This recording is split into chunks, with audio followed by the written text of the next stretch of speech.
We're gonna start. We already started. Have we? Yeah, about a second ago. Okay. Yeah.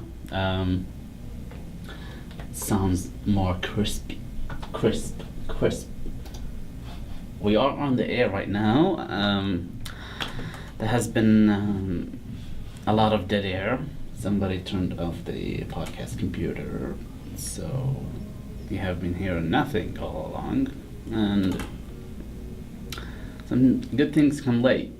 That's why we did not broadcast last week. But we're fine. We're back. Last semester we started late a little bit. We ended up with 10 good episodes. This semester we started where we were supposed to start. Therefore, we have more room in order to make, like, let's say, mistakes or not do this show. One thing is we have exams, we have other things that put a little bit of stress on our schedule that makes us. We both have significant others and we have families. Yes, I mean every one of you is, but that what I'm trying to say is we have to, or we need a break. Sometimes. So this is Sweet Canal. I'm Mo. And I'm Luke. And thank you for tuning in. Sweet Canal was sweet for you to listen to. You are listening to the live version on kru.org. You can go to Spectrum. 17. Yeah, I'm on a different times during the day, but almost every day, all the time, because I have the opportunity to put it on that much. We have a few topics to go over of, and I feel I can say somewhat excited about this episode. I have more energy for it, I could say. Yeah, Muhammad was asking me to activate, which means I think get ready for the show. And I told him, because I was sitting over here pretty quiet, just thinking, happy to be back and doing this. This is real nice to be able to get together with Muhammad and do this show. So I was just thinking about things, and he asked me to talk to him, so I gave him a little update on life, and now we're gonna venture into some topics that are relevant to all of us, really.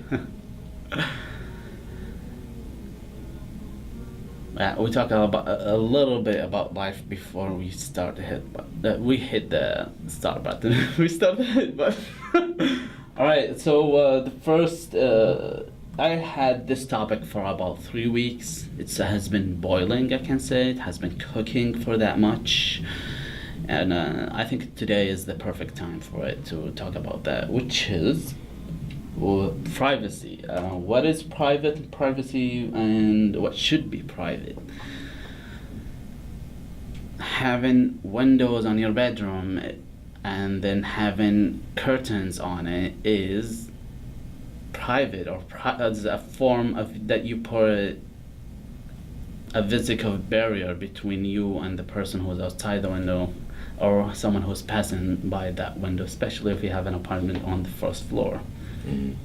Or a house. It has a lot of traffic around it. The curtain's another level of security, so that definitely means the people inside are wanting another level of distance and border between them and the outside world. And in the United States, at least, if you are going to see a doctor, there has to be a privacy form that needs your signature. Basically, if you do not sign that, you cannot get in to see the doctor. But in that privacy, one of the things that says, if there is a court order in order to pull your records, we're gonna have to give them that. So it's basically saying no one will voluntarily get your informations. However, if there's a court order that says we need to know this person's medical history, they have to give that out.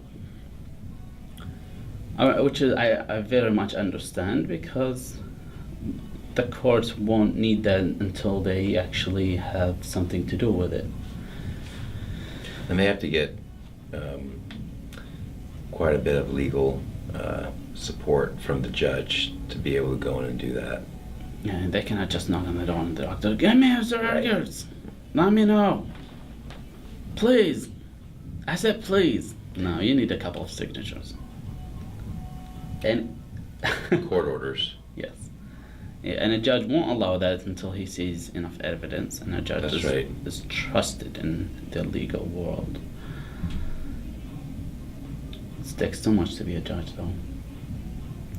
Another side of it is a conversation in public. If you are sitting in a restaurant and a person in front of you is talking about something in general, and the table behind you is talking about something else, in general, you shouldn't talk about somewhat private things in a restaurant, because someone may hear you at the same time. Do not eavesdrop on others. Mm-hmm. Sometimes you cannot help it because they're too loud, or there is more intensity into it. In those circumstances, if it's a very important conversation, I like to preface it in the conversation. I'm keeping my voice down because I don't want anybody to hear. There's nothing wrong with that. Sometimes you gotta keep it, on the low. Sometimes you want people to hear things. You do, like it's a unique form of publicity. Sometimes if you that's true. It moves a little bit slow because you can be on a certain number. Only a certain number of people on a certain time they can hear you at that time. Mm-hmm. But a conversation is not actually private, even between two people in a closed, soundproof room, as long as there is a computer. A computer that has a mic or connected to the internet, or a phone. That means at least an AI form is listening to you. Or potentially listen to you. Yes, NSA. Hands. So, I heard about that idea a while ago, saying that microphones never shut off. They just record whatever you say and then upload it somewhere to be analyzed. And I'm like, that sounds like a conspiracy thing. Or, in other words, nobody's gonna be able to listen to every conversation. But AI came into the way, and it analyzes and collects data of its own.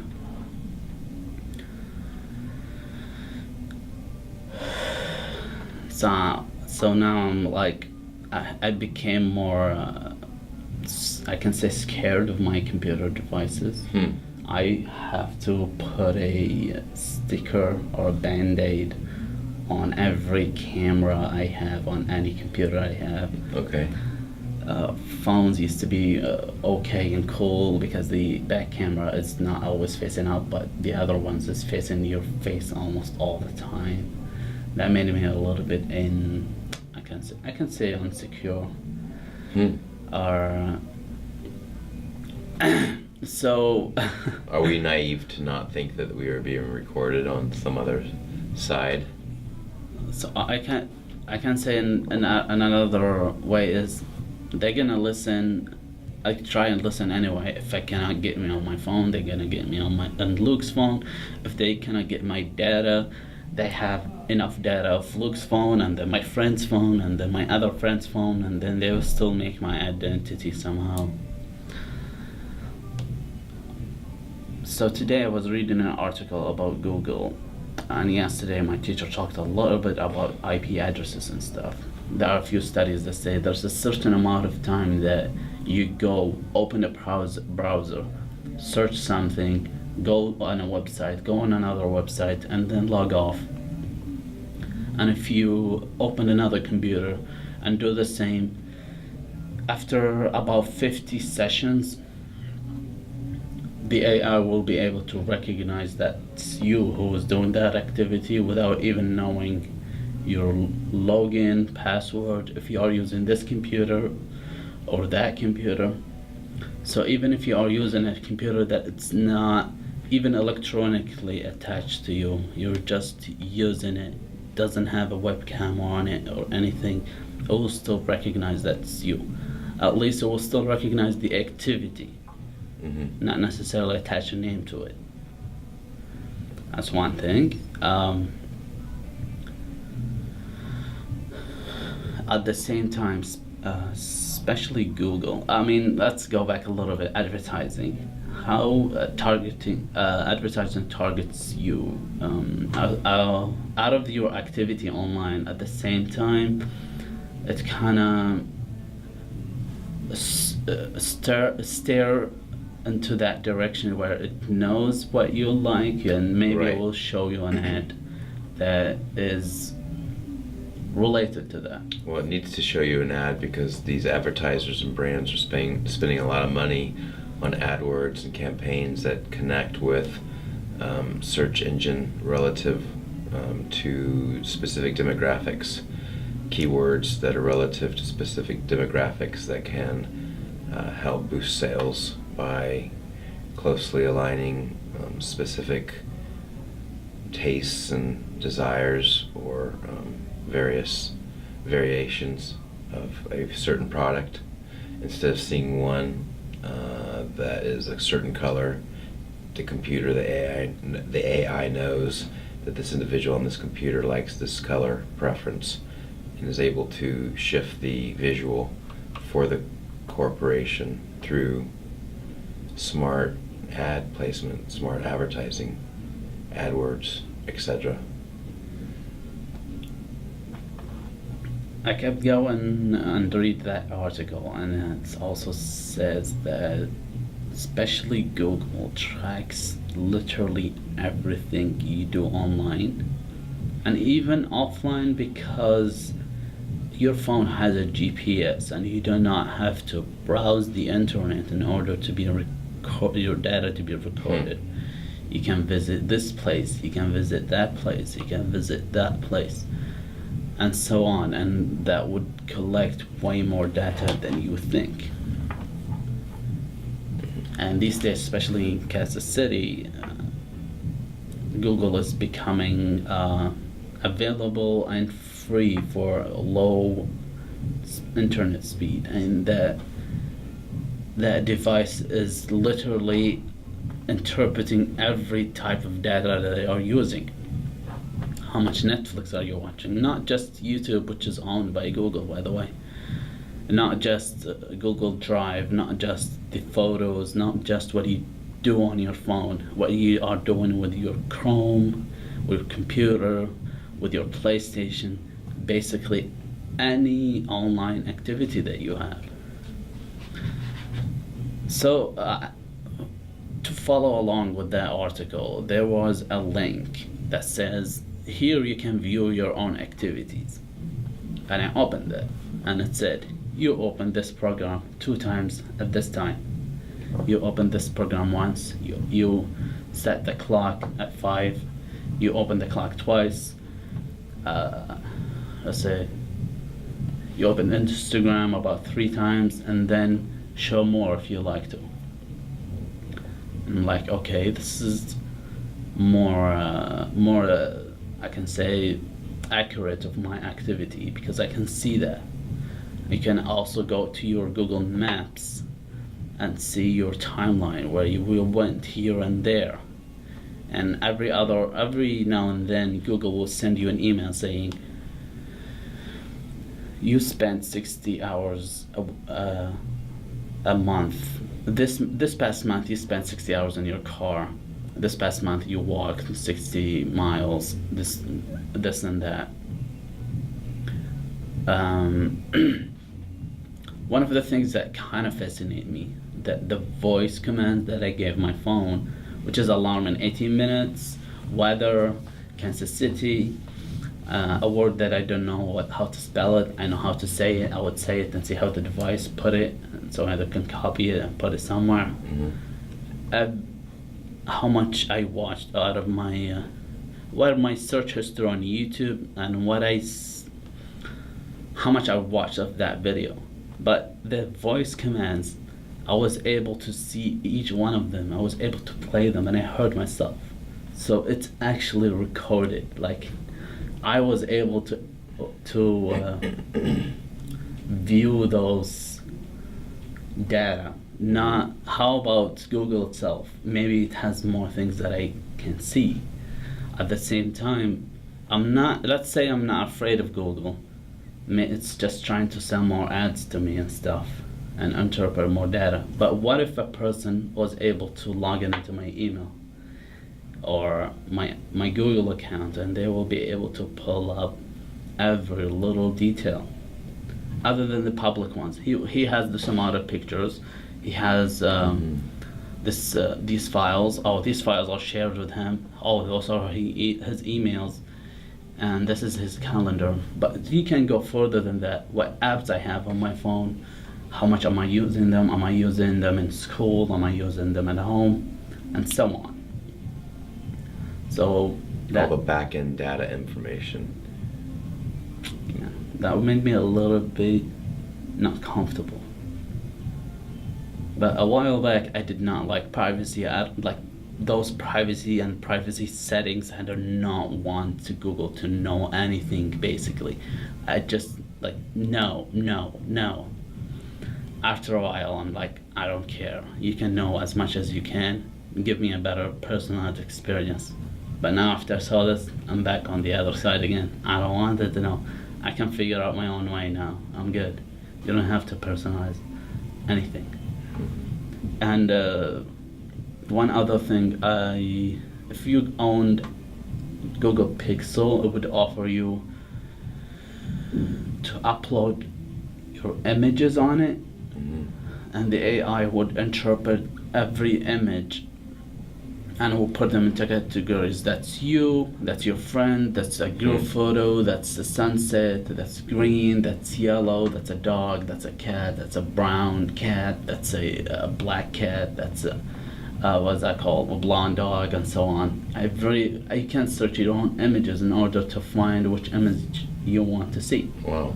So if that much, all I can say is if a certain amount is offered to you as a user with your computer, with your little computer, the company that offered you that has way more available technology, right? Yeah.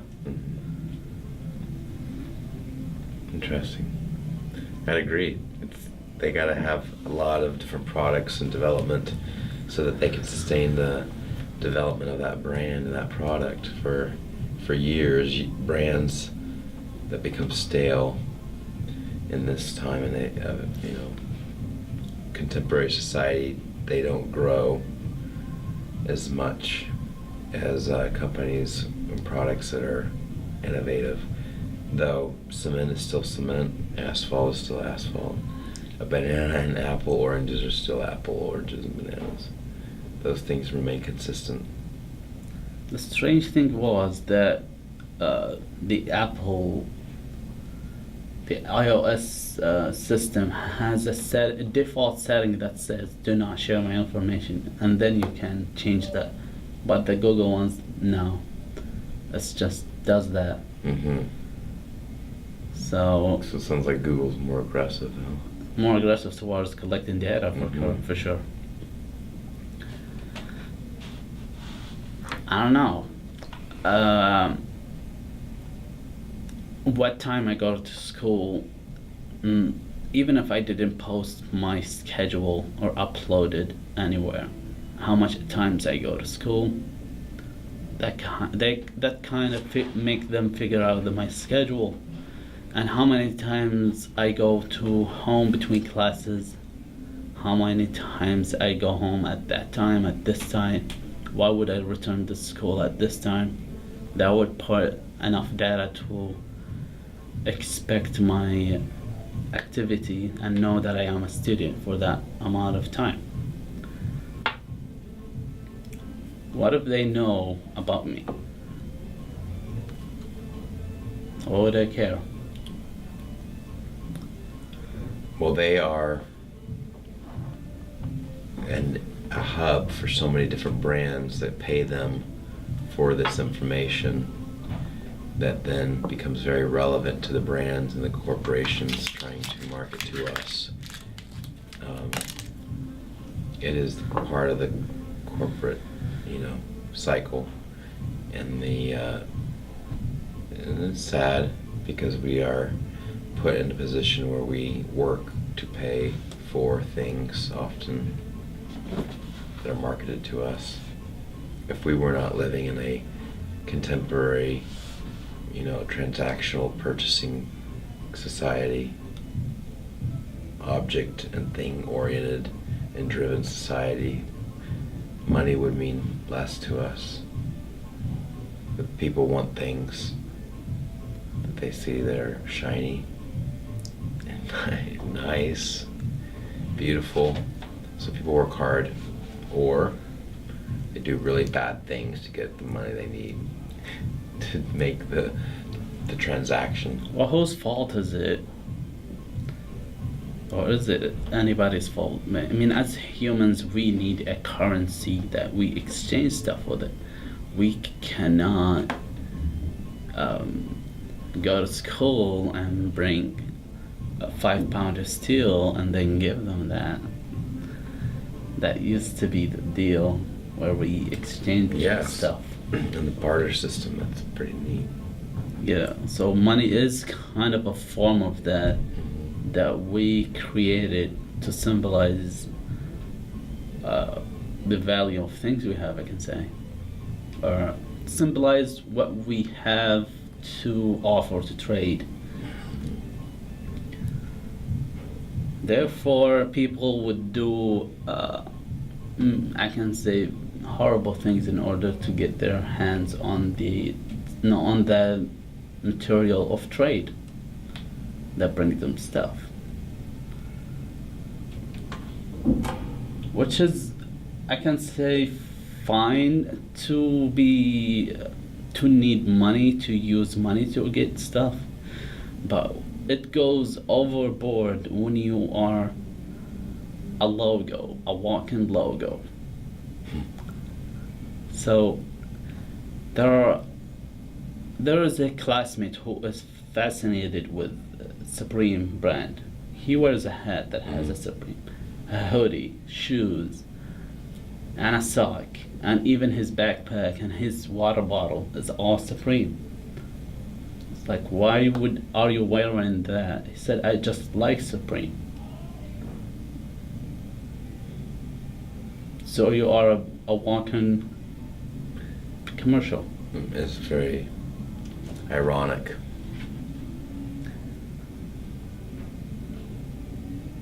I like comfortable clothes. I mean, yeah, that's the main goal, is to cover yourself for sure. Look nice and not be a walk-in logo where you are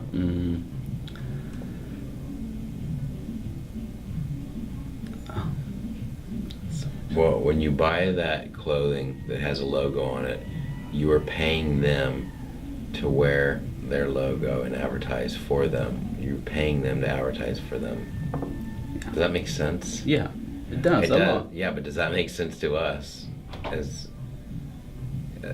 individuals, as human species? Does that make sense? That is so ridiculous to me. As an individual who does not care about any of that, you would say, I just feel comfortable in those clothes and I am happy about it and moving on with my life. Right. That's most of society. And then there are other people. And then another brand gets your attention. And you have to, let's say, dress for that, or drive for that, or call for that. Brand that's clothing, or brand that is a car brand, automotive, has teams of designers that come together to put together, tantalizing products that are very enticing. And it's their job, and they've studied for years to be able to build enticing product that will sell. I used to be a minor in advertising, so I kind of see that a little bit more. I see how major, especially major brands work. I see how little brands work. I can say with the Apple, how they do their customer service. They do not want to be the usual, at the same time, useful at the same time. So they have those. If you enter their store, it's a cube, which is how stores are. Plenty of tables over there with products on them. I think every product is different. It's not the same, and you do not see boxes, you do not see stock, you do not see an actual cashier. If you're going there and buy something, they would go inside and bring you a new sealed copy, and the receipt will come from under the table. They're not trying to do magic, but they're not trying to show you that, oh, here is the cashier, here's the salesman. That's right. And so on. It kind of feels like an open area between you and the store clerks. Well, they really deconstruct structure of the store and our contemporary knowledge of what a store is, where everything is in its place. Like, yeah, Apple does have everything in its place, but it's much more contemporary and fluid. I would say it's fluid because the attendants or the clerks can go to any of those tables, or the receipt will print out from their computer that they're carrying around. So it's very fluid and seamless because it's all technologically driven and connected. And they want you to definitely interpret an experience at an Apple store to be more than meets the eye. And as Mohammed points out, it is a cube, but within that cube they have a lot of just non-traditional flow to their programming. You wouldn't find the same next door at the Hellsberg or the Tiffany store or down the street at the chocolate shop. Different but useful. Yeah, we're both different but useful, aren't we?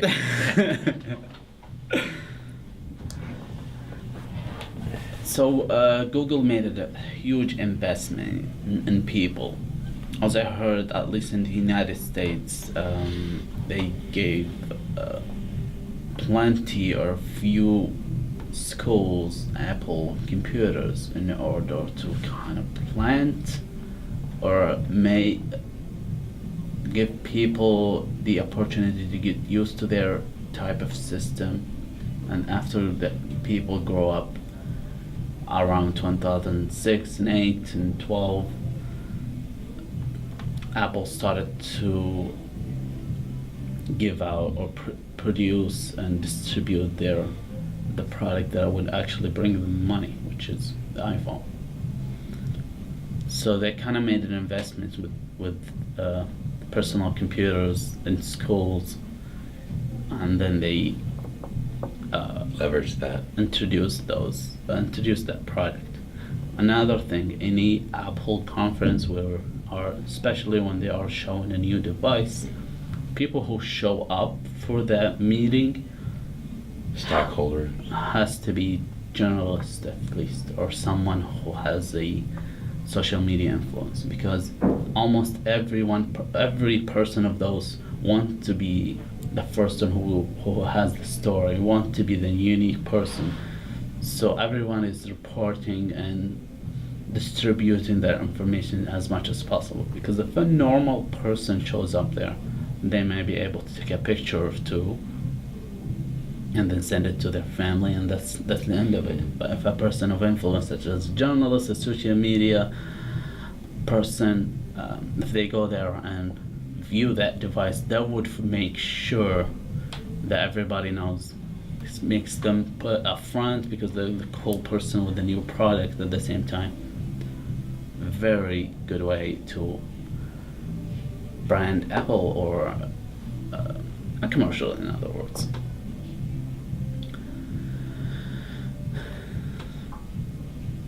Another thing is Apple has what's that called? Net worth. Under that net worth, they own, let's say, buildings. They own a few technologies, and at the same time, they own other brands that are under their name. It's not necessarily a famous brand, but it's another brand they are working on. So when a brand is making another brand and making it famous, why would they do that? Why don't they just work with their original brand and just be famous and more famous?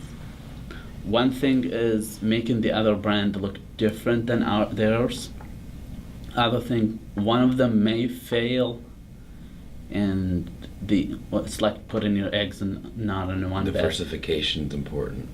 Nice. So putting the eggs in more than one. What's that word? Yeah, you're right. It's don't put all your eggs in one basket. And he's right. It's about diversification. That's why I buy 2 set of eggs. I don't buy with a big box. Right? So if one in one brand they can try another audience. They can try other techniques, other approaches, and if the main brand would be able to support or what is that called, finance the other brand in order to be on top of it. Mm-hmm. And the other brand they piggyback off of one another. The other piggyback. That's what they do. They have to share. Sometimes they have to share income, that comes in and move money around because one business needs, something that the other one's providing for, because it's having to carry the weight of 2. That's how companies start. Bigger companies transform into large companies by getting the support of many companies around it. And then the small company will become that big that it will carry the main company or brand. Mm-hmm. So I'm fascinated by about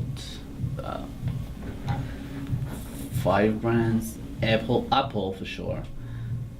Tide, the soap, Coca-Cola, Starbucks, and McDonald's. Not Burger King.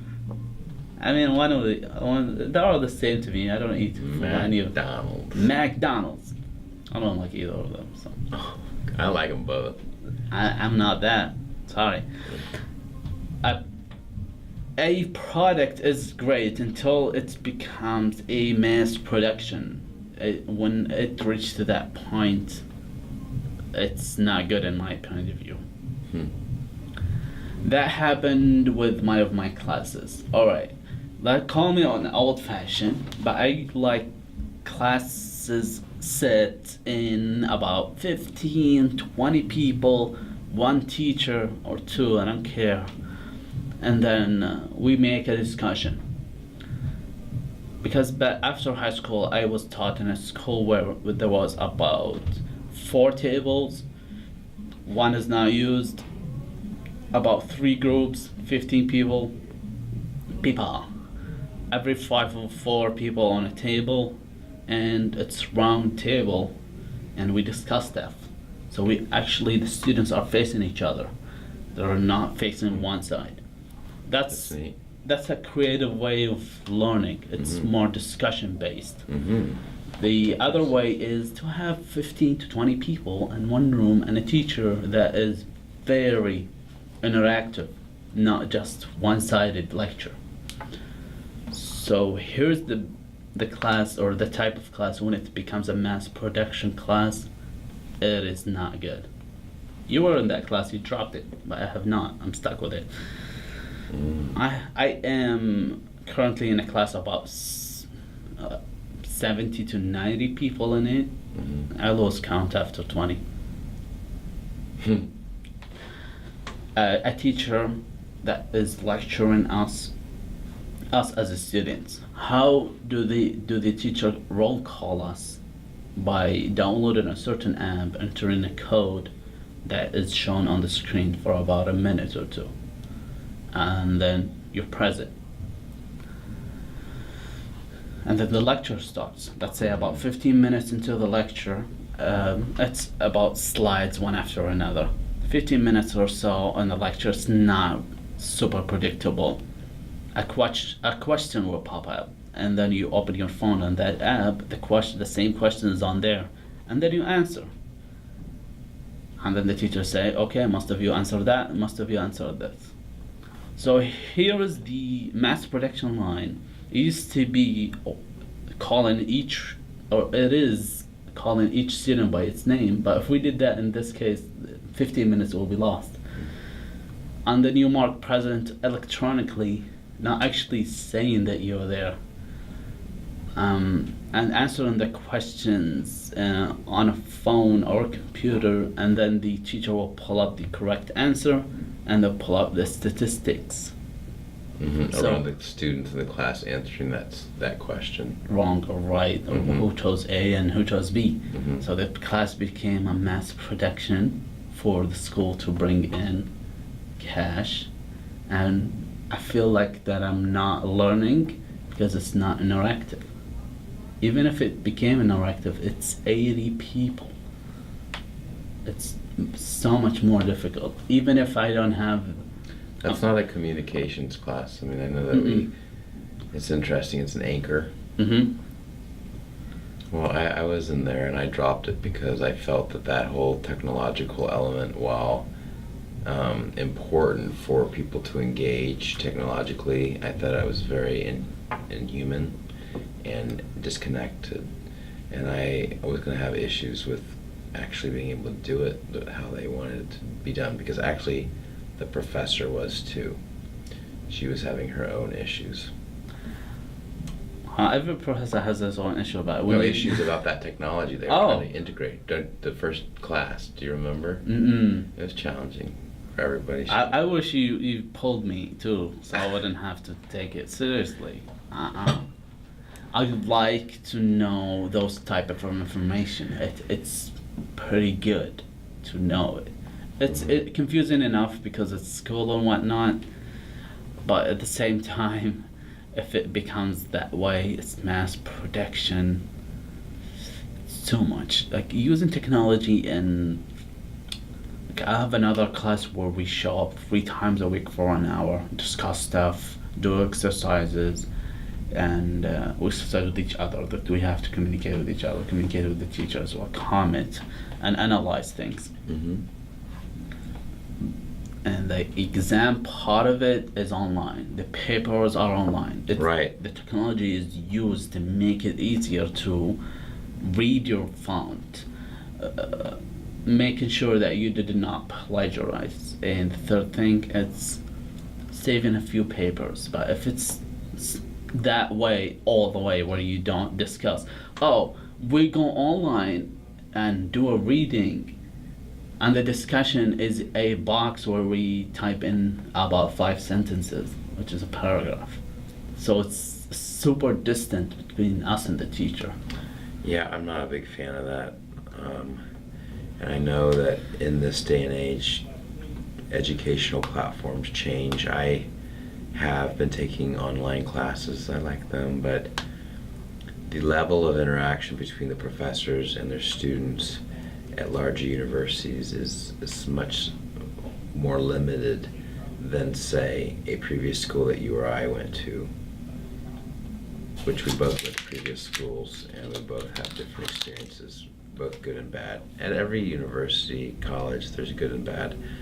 The most important thing that I have learned over the last month is that we all have an opportunity wherever we go to pick and choose what we're doing, whether that be school or a city or whatever. And typically we have the opportunity, if it's not our job, our jobs are kind of, depending on what you do, very set in stone. Some jobs have a lot of flexibility. We have a lot of flexibility in this role here because of the things we talk about.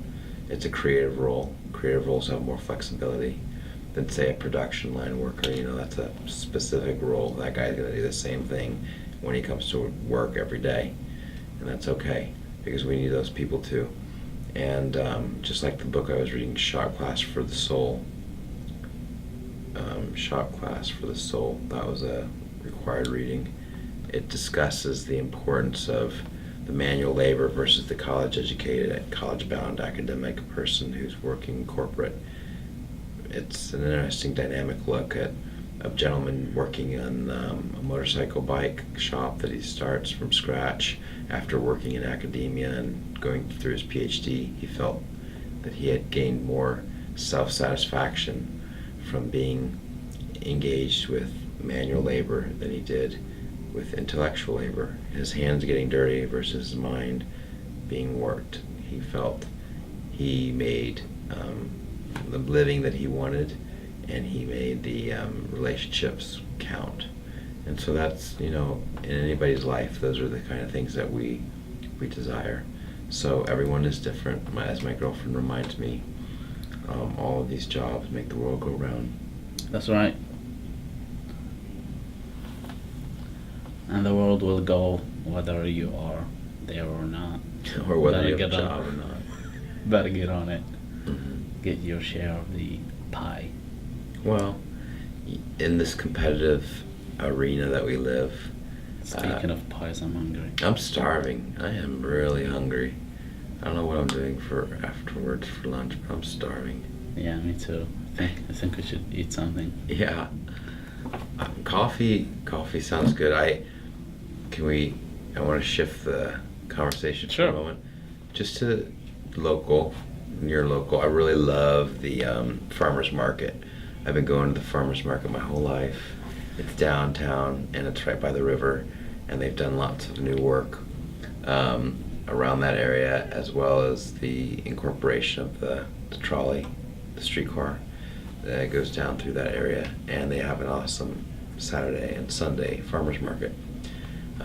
I love going to those. I love going to that coffee shop there. They have a beautiful restroom that my daughter loves.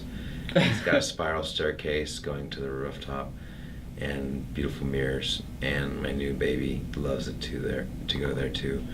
And we've just been enjoying the coffee down there. They have an Ethiopian blend, and they have an African blend or Mexican blend. It's good. I really like it. I feel like the coffee right now and something to eat would be good. So when does the river market open? It's open. It's open all day. They have a lot of different attractions and places to eat. They have Bowling's Chinese. They have had an Ethiopian restaurant there forever, which I really like. They have an Ethiopian lunch buffet. They have pho restaurants, both in the proper area. Pho, right? Pho. It's a Vietnamese soup that has noodles and meats or vegetables in a broth. It is delicious and extremely popular. You can use a ladle, or you can use chopsticks. See you later. See, you can use both. It's a very, very popular dish that comes from the Vietnamese tradition, and my girl and I love it a lot. We go to all the pho restaurants in town, all over. We love the Indian food. Muhammad, we love the Indian, we love the Ethiopian, we love the barbecue, we love eating out, we love supporting. For almost 3 weekends so far, Mm-hmm. I wanted to go to the river market. You did? I wanted. You did, okay. Wanted. Okay. I did not go. Okay, yeah, I not preferred gaming or sleeping. yet. Just not bad, but Doing homework. I'm not getting my vitamin D. Oh, not getting my homework. No, only games. I do homework on Sunday. I'm now American style. No, that's American style, isn't it? Yeah, Sunday night. If it's due on Monday, Monday morning. Oh. Yeah, Well, it depends. I know that's not doable with all things. that's true. That's just some things you can So do. I have an assignment that is due about 2 weeks from now, and I started it last week. Good for you. It must be a big one. It's 5 pages of an essay analysis. So you want to go to the farmer's market? Yeah. Or you want to go to the river market, you and your girl? Yes. Okay, well, this is Saturday. It should be the day to go, Saturday. Hopefully the weather will be nice, but get down there about 9 o'clock, 10. I'm gonna bring an umbrella. Well, I mean, if it's raining, yeah, but if it's nice out, you don't need to. You can stay down there for a couple hours. It is a blast. They have such good food down there. I mean, Do you do the international food every year or every weekend. Every weekend? They have food all over. Yeah. The international food, like They it's have an international event. food restaurants there. They have Ethiopian, they have Nice. African, they have Mediterranean. Mediterranean, they Nice. have Italian, they have everything down there. They have American barbecue, they have Chinese, Japanese, everything. They have pho. It's awesome down there. Pho. It's great.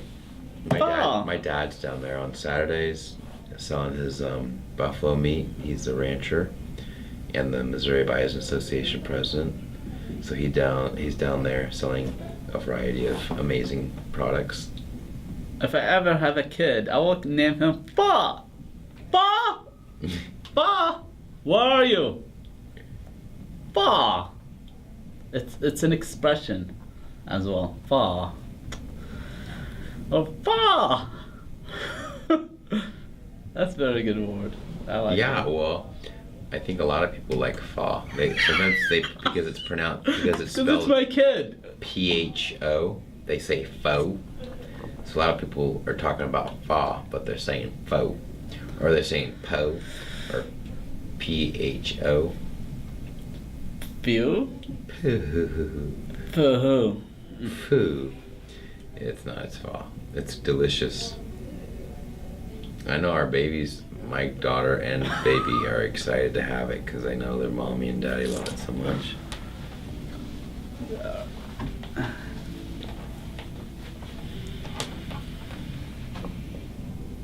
Usual podcast have a commercial at this time, and they put a music or something, and then come back to it. And a paid sponsor, right? Yeah, like pay sponsor right here. Mm-hmm. Well, We're gonna just- do that. We have a couple of moments of silence All right. for the people we lost this year and the year before.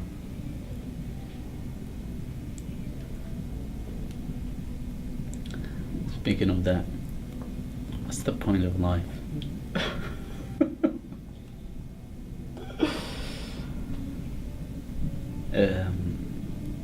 Way back in history, it was basically about evolution and how we progress in life and have so many things, which is like as public people, the people who will be forgotten in history after, I'd say 30 years, maybe less, depends how much you're remembered, unless you're Michael Jackson, right? It used to be about reproduction, but now we have about 7 billion. In 2050 we'll have 10, and 2100 we might not live that long, but we may have way more or way less depending on how we crunch up our resources. Hence recycling, it delays And sustainability across the board.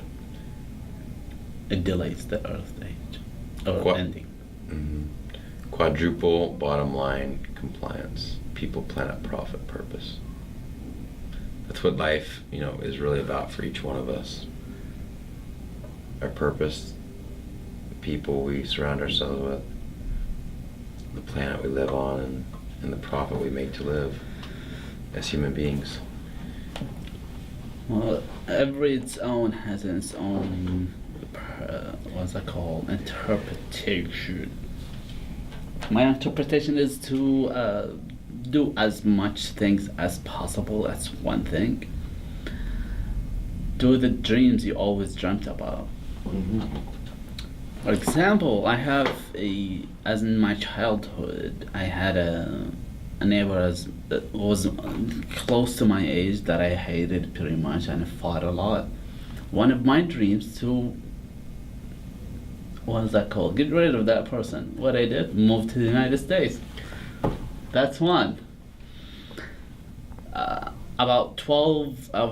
About when I was 12 or so, I used to watch Friends. I still kind of watch it, and I loved it so much. And about that life in New York, and it's like I want to have that life with buddies and free rent and going to coffee every day. And everybody talks to you. And I said I wanted to achieve that dream, and so I moved in here.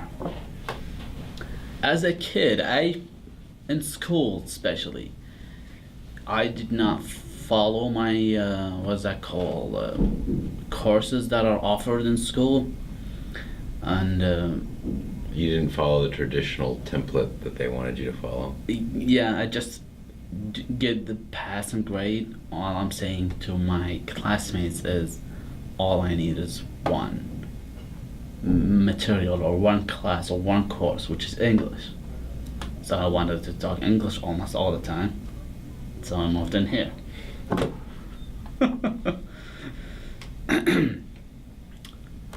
That's funny. Well, good job. You made it real, man. That's right. You're here. That's right. It's amazing.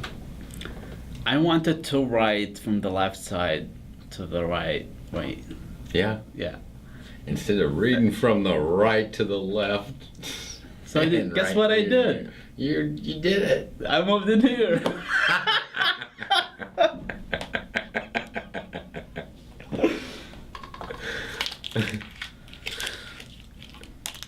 Do not achieve your dreams pretty quickly.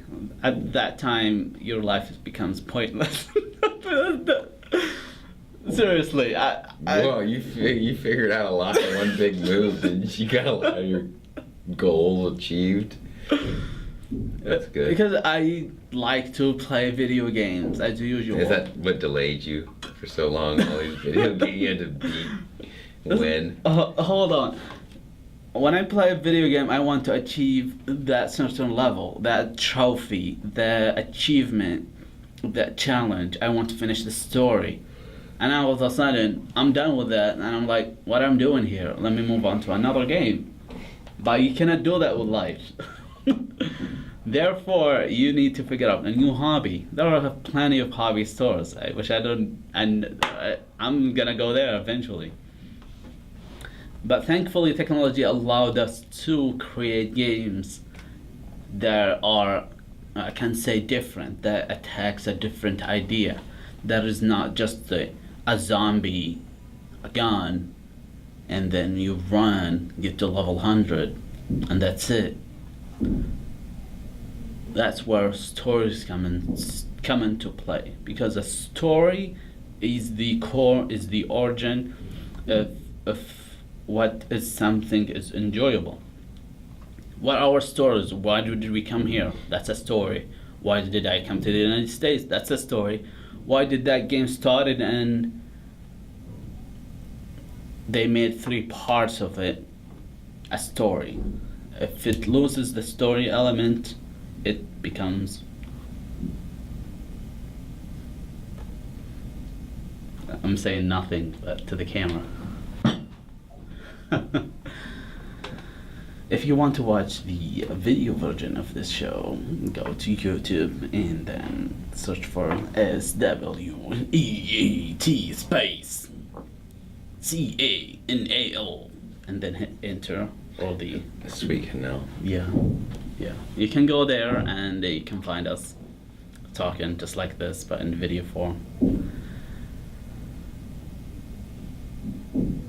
Or go to TV, which is Spectrum 17 throughout the day. We're really on there. Yeah, a lot of times. If you can like just go on Twitter and type in Sweet Canal as a hashtag. And I hope you don't hear the stomps. I don't know what's happening outside. I really wonder. But, that's life. It's a student union. What do you expect? It's supposed to be noisy. It's a really pretty building. There's a lot going on here. I really like how they have it set up. Coffee shops, pool, and ping pong, and video games. And video games. There's Xbox and PlayStation. Ton. Pool. What's it called? Computer labs. Big screen TVs. the bookstore. I think a theater too, but I wasn't able to get in there because it's not show's time. Downstairs they have a barber shop. It's nice. Is it? No, it's on the other. Is it? Yeah, it's downstairs here. I thought it was Student Success. It is. It's in Atterbury. But the barber shop, other than it's being expensive, relatively talking. For us, it is. $24 for a haircut is expensive. But it's independent from school, so the money is not going back to school. Or else I'll just put my tuition into it and get a haircut like every 3 days. It would be exhausting. Like, hey, here's he back. No, 3 hairs grew. All right, let's cut that. I gave Oliver a haircut. I gave him his first haircuts, and that was a lot of fun. I gave him trims up on the side. He was getting a little bushy here and there on the side of his head, both sides above his ear. It's kind of a cool look. It's a coarser hair. He's got really curly hair on top. He is a lot of fun. Little people are a lot of fun. You know what else was fun? What? Open communication. It gets you in trouble, because lying kind of works. This is a form of open communication. This is mass communication. Let's say if you are on a show long enough, you become more yourself. You know what I'm saying? Like Sure. yourself, your true character shows up. Totally. And I think that's happening this episode.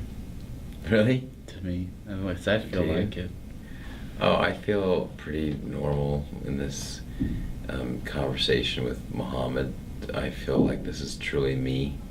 I'm not riled up. I'm not riled up about anything. You know, when I try not to be too riled up. I'm excited about things, but I'm pretty level about it. Sometimes I do get really riled up about things, but I don't bring it here to the show. I try to. Well, Muhammad and I made an agreement that we had specific topics we would not discuss to keep things level. And We broke one of them. Yeah. But we had to talk about it. I mean, comes there. Well, we talked about it. If we become like on a more regular basis, or more, I say on a professional TV station or a radio station, we would have to kind of like show up every other day or every day, and then we have to kind of discuss current events, which is Exactly. gonna involve politics, politician and governor, and bills passing, and taxes. Bills passing. That's an important part of our human civil responsibility to engage in our political process. A lot of people overlook it. We don't talk about it here, but both Mohammed and I, believe in our freedoms and rights. Hence, one of the reasons that I do what I do. That's something I feel passionate about, is my entrepreneurial work around green energy and helping humanity see that they can become ranchers and farmers with rooftop agrarian opportunities like solar and wind in their backyards or the rooftops, taking care of all their energy needs, all their farm energy needs, golf course energy needs.